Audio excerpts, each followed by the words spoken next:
Hello guys, and welcome to the race review, the TRS race review, the very first of hopefully many to come.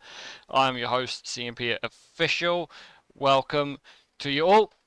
Now today we're just going to go over the goings on at the Lusail International Circuit in Qatar for what was an exciting opening round to the TRS Season 4. Very interesting one indeed. Obviously, we'll talk a little bit about it. Unfortunately, I haven't got any guests to come on the show for today's race review. However, we will try and get people in for the race reviews in the upcoming weeks as we go on. So, obviously, any drivers that do obviously watch the race reviews after, if you do want to appear, obviously get in touch and do let me know via the TRS Discord. So as I said, very interesting one. Obviously the first of many of the night races that we're going to have this upcoming season as well. So we're going to talk about a few things. So first off, we'll start off with the qualifying session. Was extremely close, pretty much up and down the grid. Not particularly anyone in particular sort of well off the pace or was well out in front. So it was pretty much close altogether. But taking the first pole of the season did go to RRT Maka in the Alpine, setting a 1:21.1. Phenomenal time there for him. Second place was Critical Skills, doing a 1:21.625, only just over half of a second behind the pole position. Then we had Echo qualifying in third with a 1:22.0. Then we had King Jamie qualifying in fourth place in the Haas. However, during qualifying he did pick up a 5-place grid penalty, which unfortunately dropped him down to P9 for the start of the Grand Prix. So a little bit on the back foot for him, but after such a good qualifying session, so hopefully in the rounds to come, King Jamie will be able to sort of avoid those kinds of penalties. We had Bob in P5, XSR the Boss in 6th, DBRFC 9 qualifying in 7th. I will just go back and talk about the Boss because he qualified in 6th place on the medium tyres, where everyone else around him had qualified on the soft tyres. So the Boss doing exceptionally well there on the harder compound tyre. Then you had myself, CMPOfficial, qualifying in 8th place, followed by GWA Panda in 9th, with Dido qualifying in 10th in the reserve Alfa Romeo. Then you had Tony Toxic in the Haas in qualifying in 11th, Braincore qualifying in 12th in the McLaren, with Sparky qualifying 13th for Mercedes. And then you had Matt starting in P14 after serving a quali ban that he picked up before the season started. I can't remember if it was carried over from last season or if it was picked up during a pre-season. I'm pretty sure someone will comment down below and let me correct me on that. So that's how it was. Obviously some of the times I said pretty close. Was very interesting qualifying indeed. And then we're going to go through the race results. Obviously I'm not going to show the race results on screen because when I show you the points for the drivers, you kind of get an understanding of which driver finished where. But obviously, as the weeks go on, we will obviously have on the screen for you the race results, and then obviously that'll be followed by the driver standards plus the constructor standings as well. So just for this round in particular, because it was the opening round, the points will literally speak for themselves. Who finished where in this round. So if you do go on to like this video, obviously make sure you like, obviously comment down below what you make other race reviews as well. If people do enjoy them, then we will obviously continue to bring them throughout the season as well. And if you aren't subscribed to the channel, obviously be sure to hit that subscribe button and obviously click the notification so you'll be notified when the next review drops. We'll try and do these on a weekly basis, looking to sort of drop them at the time of recording, which is obviously today, which is Friday. So looking to try and drop them every week on a Friday before obviously the next round takes place on the Tuesday. So we're going to take a look over at the drivers and constructors standings after round one at the LaSalle International Circuit. So as you can see, the boss leading the way on 25 points, obviously picking up the victory. And then we had Critical Skills or Skillsy finishing in second place with 18 points. Matt3251, who is one of the drivers who had a quali ban, as I mentioned earlier on, so starting down in P14, being able to work his way onto the podium spots. And of course, during the race, he was essentially a reserve driver because he wasn't selected in the draft to be drafted into a team.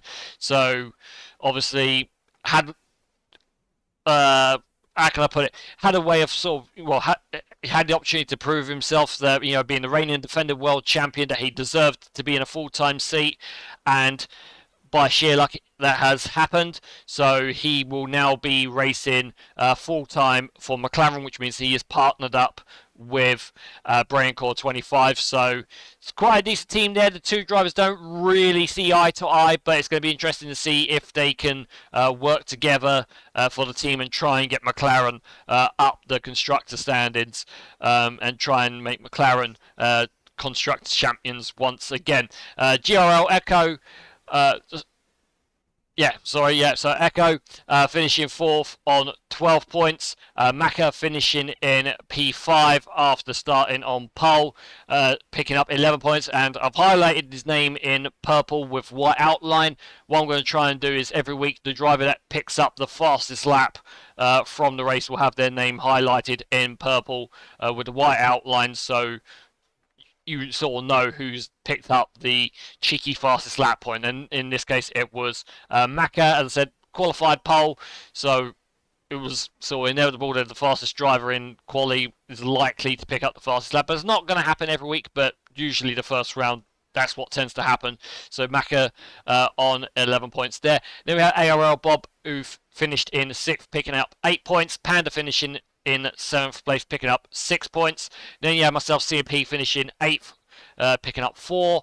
HB Ice Cream finishing in 9th, taking away 2 points. And then DBRFC finishing in 10th, picking up the solitary point.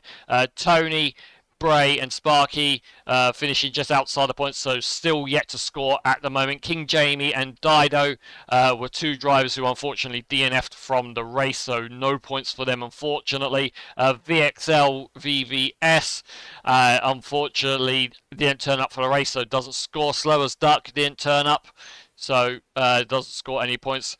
Kanye Halloumi didn't turn up, so doesn't score points either. I have noticed that his name has been spelled wrong. There is an A missing, and I know the standings look a little bit skewed, but they will be sorted out by next week. Tough Candy in 19th, still yet to score. Didn't turn up for the first race, and Hake Zhao also didn't turn up for the first race either, so he is still yet to score as well.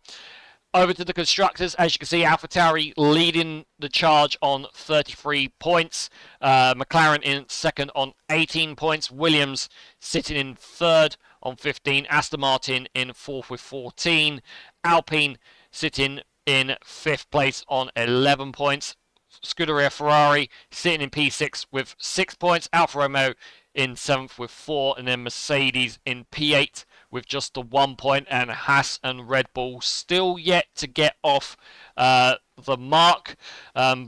Obviously, with Haas, they had one driver, unfortunately, DNF from the race, and Tony just missing out on the points, so that's why Haas have no points, but Red Bull, neither of their drivers turned up to the race, so that's why they have no points on the board. But the race itself was, very interesting. Loads of different strategies as well. Some drivers opted to start on the hards. I know personally myself, I did start on the hards and then switched over to the mediums to try and see if they would go, but didn't really quite work out the way I planned it. Other drivers kind of did the opposite strategy to what I did, so they started on the mediums, then went for the hards. There was one driver in particular, can't quite remember who it was, but they sort of opted to start on the soft tyres, and then I guess they sort of tried to jump onto the hards and try to make the hards go the distance. But it was interesting. I will try and get some clips of the race at some point in future videos.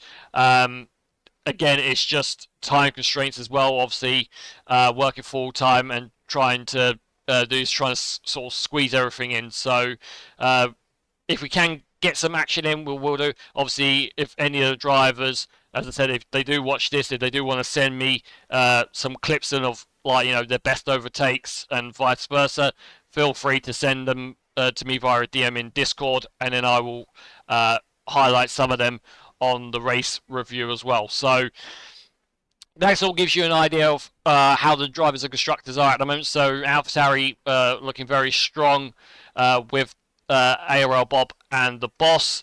Obviously going to be a very tough team to beat at the moment, looking at it. But as I said, obviously the reigning and defending world champion, Matt 3215, not 3215, sorry, 3251. I got two numbers wrong way around, excuse me. Obviously, now at McLaren as the driver that was selected in the draft, Art Decaia, unfortunately ended up relinquishing his seat and ended up leaving TRS. So Matt, being the sort of first on the waiting list, being the defending world champion, obviously grabbed the opportunity with both hands. And in the race, as I said, having the quality band, getting into a podium spot shows the reason why he should be full-time as well. So Bray, not the kind of race he wanted. Obviously, I spoke to the driver before the race. He said it wasn't a track that he was strong at. He did expect to have a spend a bit more time down towards the back of the field, and that pretty much was the case. He was battling Sparky for a almost sort of half of the race. A couple of instances where their names would keep chopping and changing as well. So, yeah,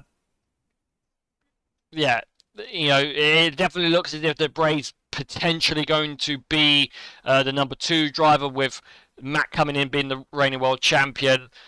Focus will very likely shift to Matt to try and keep hold of his world title. Oh, and also being the faster driver as well, very likely he will be the number 1, and Bray will hopefully, like I said, drivers don't see eye to eye, but hopefully they can work for the team, get the team winning the constructors, and yeah, well, it's going to be interesting to see how those two will work for the team. Obviously, there's drivers that aim, you know, set goals and stuff for themselves, but sometimes you need to have that sort of team aspect as well.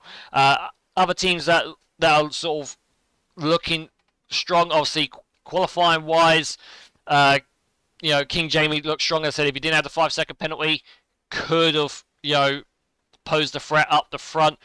Pretty much did, until he ended up coming into the pits and retiring in the pits. We don't know what the issue was, but he just came to the pits and retired. Tony tried as much as he could to try and sort of keep up with the pack, however, didn't quite work out for him. Another driver that just seemed to struggle off the bat. Panda, obviously struggling as well. Another driver who is a bit more nearer to the front of the pack, but just seemed to not quite get out of the midfield. However, going away with a couple of points, well, going away with 6 points, still better than nothing.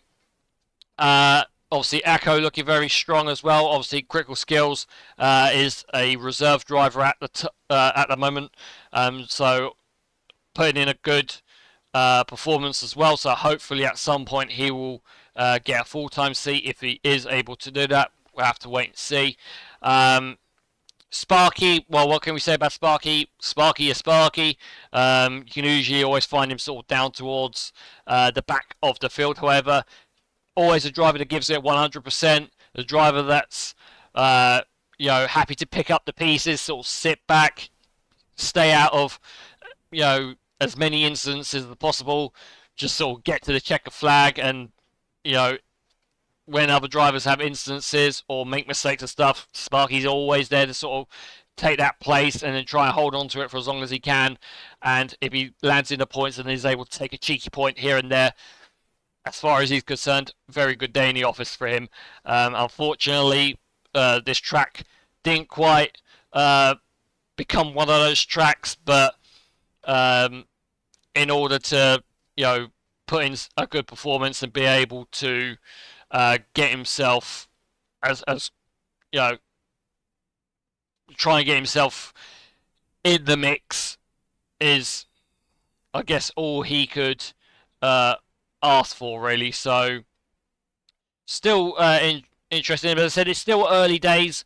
We don't quite know what's going to happen yet. It's only been one race.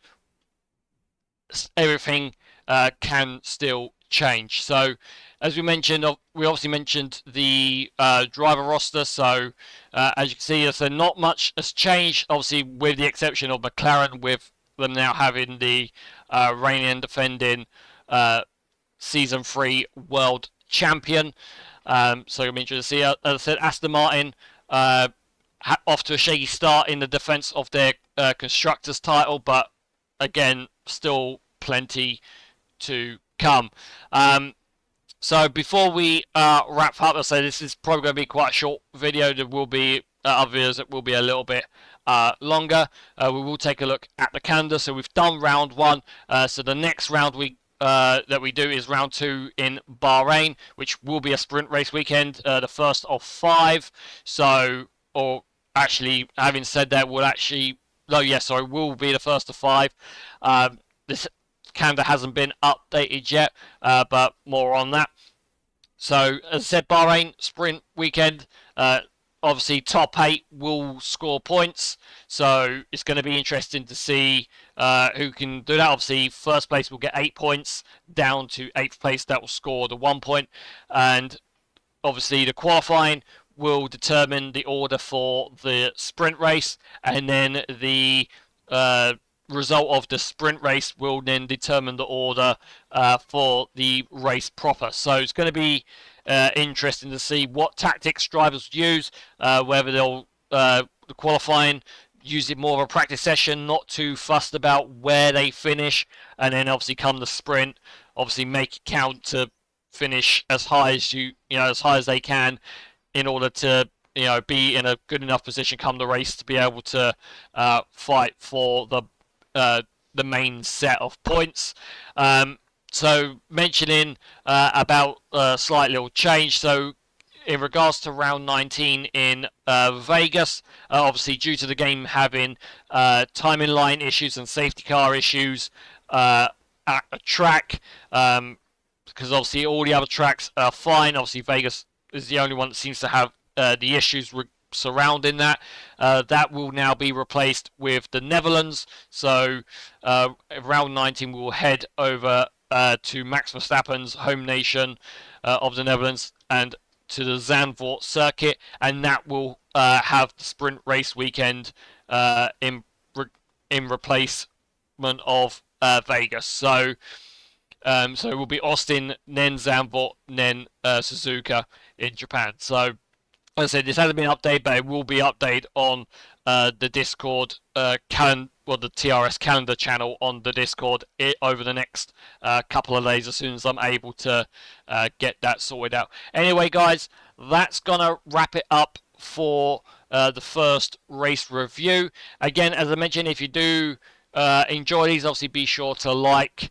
If you enjoyed the video, obviously be sure to subscribe if you are new, and obviously notifications so you know when the next videos will drop. We'll try and do previews as well. Again, obviously, all based on time constraints. We'll see what we can try and squeeze in. And obviously, comment down below if you would like to see, well, if there's any improvements you think that we can do, because we're always looking for some feedback so we can try and improve these and make these a little bit better as we go along. So thank you guys for watching, and we hope and look forward to a very exciting sprint race weekend in Bahrain. Obviously, if you do want to see any of the drivers' point of views, obviously some of them do so. I do so myself, so obviously be sure to check me out over on Twitch, CMPOfficial 1, and then you can sit and watch my onboards when I'm competing in the league races for TRS, and obviously when I do league races on Sundays for another league as well. But anyway, guys, take care, have a lovely weekend, and we'll see you all next time.